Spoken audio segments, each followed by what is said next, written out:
ዛሬ የምንመለከተው ከአንድ አካባቢ አልፎ ወደ ዓለም አቀፍ የደህንነት ስጋትነት እየተቀየረ ስላለው ቀውስ ነው። ከመካከለኛው አፍሪካ የሚወጡ አሳዛኝ ዜናዎች እንደሚያሳዩት በኢቦላ ሕይወታቸውን ያጡ ሰዎች ቁጥር ከ1000 አልፏል። ነገር ግን ከዚህ ቁጥር በስተጀርባ የፈረሰ የጤና ስርዓት፣ ስር የሰደደ የህብረተሰብ አለመተማመንና ጊዜ እያጠረው የመጣ ዓለም አቀፍ የነፍስ አድን ቡድን አለ። ይህ የሕክምና ውድቀት ብቻ አይደለም፣ ግልጽ የሆነ የጂኦፖለቲካ ማስጠንቀቂያ ምልክት ነው። አሁን በመሬት ላይ ምን እየተካሄደ እንዳለ በዝርዝር እንመልከት።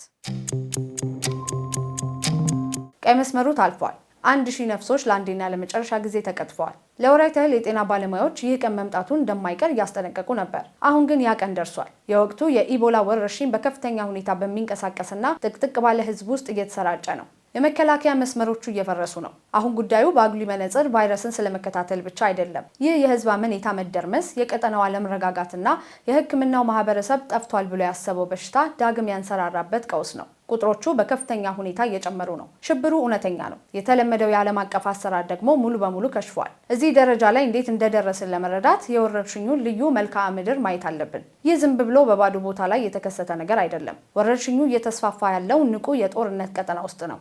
የጤና ባለሙያዎች ገዳይ ከሆነ በሽታ ጋር ብቻ ሳይሆን ከጥይት ጋርም እየተጋፈጡ ነው። በሩቅ የመድፍ ድምጽ እየተሰማ በከፍተኛ ሁኔታ የሚተላለፍን በሽታ ለመቆጣጠር መሞከር ምን ያህል ከባድ እንደሆነ አስቡት። ታጣቂ ቡድኖች ህይወት አድን ክትባቶችን ለማድረስ የሚያስፈልጉትን መንገዶች ተቆጣጥረውታል። በዚህ ምስቅልቅል ምክንያት የህክምና ቡድኖች ከሁለት አቅጣጫ ለሚሰነዘር አደጋ ተጋልጠዋል። አንደኛው የማይታየው ቫይረስ ሲሆን፣ ሁለተኛው ደግሞ በግልጽ የሚታየው የታጠቁ ኃይሎች ጥቃት ነው።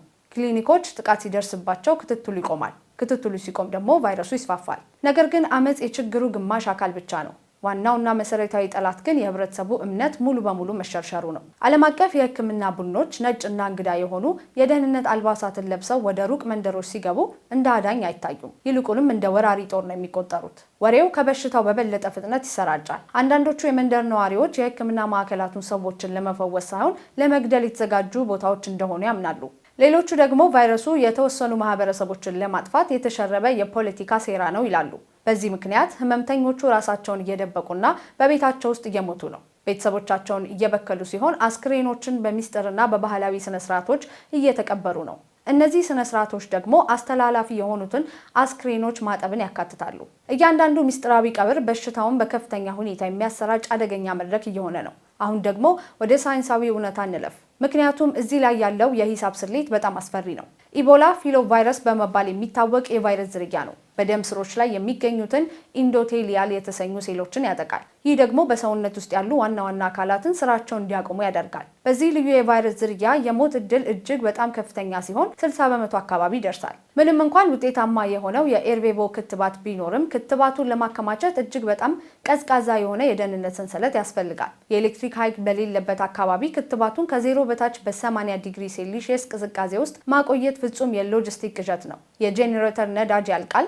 የሶላር ኃይል ማከማቻዎች ይከሽፋሉ። መድኃኒቱ ይበላሻል። ከዚያም የመከላከያ እድሉ ሙሉ በሙሉ ይዘጋል። የበሽታ መከላከያ ባለሙያዎች የሀገሪቱን ድንበሮች በከፍተኛ ስጋት እየተከታተሉ ነው። የወረርሽኙ ማዕከል የሚገኘው በቀላሉ ሊሻገሩ በሚችሉት ዓለም አቀፍ ድንበሮች አቅራቢያ ነው።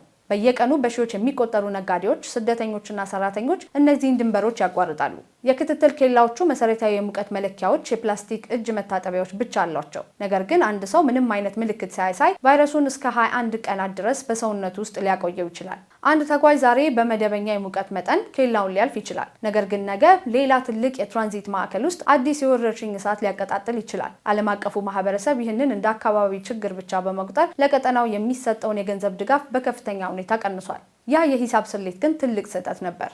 የ1000 ሰዎች ህይወት ማለፍ ለዓለም አቀፉ ማህበረሰብ የመጨረሻው ማስጠንቀቂያ ነው። እዚህ ላይ የምንማረው ትምህርት ግልጽ ነው። በዙሪያው ያለው መዋቅራዊና ማህበራዊ ቀውስ ካልፈታችሁ የህክምና ቀውስን ብቻችሁን ልታሸንፉት አትችሉም። ክትባቶች ብቻቸውን ይህንን ሊያስቆሙት አይችሉም። በከፍተኛ ቴክኖሎጂ በተገነቡ ላቦራቶሪዎች ውስጥ በቢሊዮን የሚቆጠር ዶላር ማፍሰስ መፍትሄ አይሆንም። ዓለም አቀፉ ማህበረሰብ የደህንነት ክፍተቱን እስካልፈታና በመሬት ላይ ካሉ የአካባቢው ማህበረሰቦች ጋር እምነትን ለመገንባት በቁርጠኝነት እስካልሰራ ድረስ ቫይረሱ መሰራጨቱን ይቀጥላል። እሳቱ እየነደደ ነው። ነፋሱም እየበረታ ነው። ዓለም ደግሞ ወረርሽኙን ለመቆጣጠር ያለው ጊዜ እያለቀበት ነው። ይህ አስከፊ ቁጥር ለተጎዱት ቤተሰቦች አሳዛኝ ክስተት ብቻ አይደለም። የዓለም አቀፍ ጤና ዲፕሎማሲ መዋቅራዊ ውድቀት ማሳያም እንጂ። ወረርሽኞቹን ውስብስብ የጂኦፖለቲካ ክስተቶች አድርገን ከመመልከት ይልቅ እንደ ተራ የሕክምና ችግር ብቻ ስንቆጥራቸው የመከላከያ እድላችን እናጣለን። የሚቀጥሉት ጥቂት ሳምንታት ወሳኝ ናቸው። ቫይረሱ ድንበሮችን ተሻግሮ እግሩን ካደላደለ እሱን ለመግታት የሚጠይቀው ዋጋ በከፍተኛ ሁኔታ ይጨምራል።